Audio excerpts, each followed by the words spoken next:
So in the previous video we learned about model summaries, looking at the number of parameters and the input and output sizes of a model. So in this video we are going to learn about a technique called batch overfitting. Sometimes in practice we find that the model may not be training at all. However, sometimes it's hard to pinpoint why this is happening.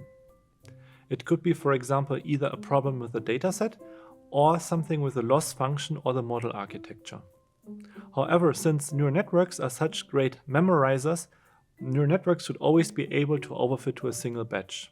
So the rationale here is if the model does not overfit to the single batch, then there might be something else wrong in our code, because the neural network should always be able to memorize a very small dataset.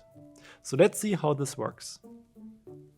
So another of my favorite debugging techniques is batch overfitting.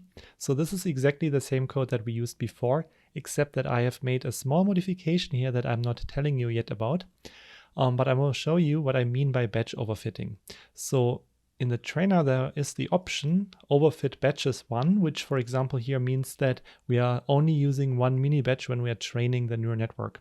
And in theory, if we are only using one mini batch, that means the network should be perfectly able to memorize that mini batch, because the mini batch is usually small and the network has usually a lot of parameters, so it should not be a problem for the network to overfit to this mini batch. And this is essentially just a sanity check that our network architecture is set up correctly. So let's actually run this code and see what happens.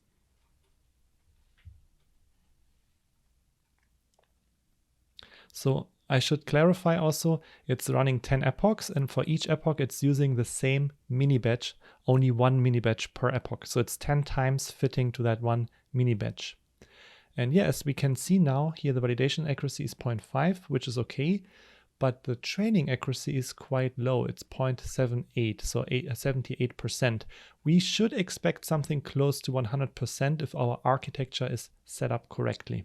So let's take a look at the architecture and see if we can find a mistake there. So I'm scrolling up to the PyTorch multilayer perceptron, and I've hidden two little mistakes here. So here I actually commented out the activation functions. And this is a common problem in practice that I also sometimes do, where I sometimes forget to define the activation functions. So I leave out the activation functions and then the network doesn't train quite well. So let's actually activate these activation functions and see if this improves the overfitting to the mini batch.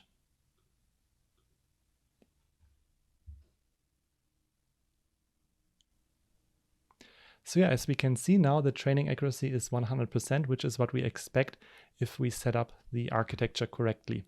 So once we debug this architecture, we can now remove the overfit batches and then fit our neural network as usual. So in this video we learned about batch overfitting, which can be a very useful technique in practice to debug our neural networks.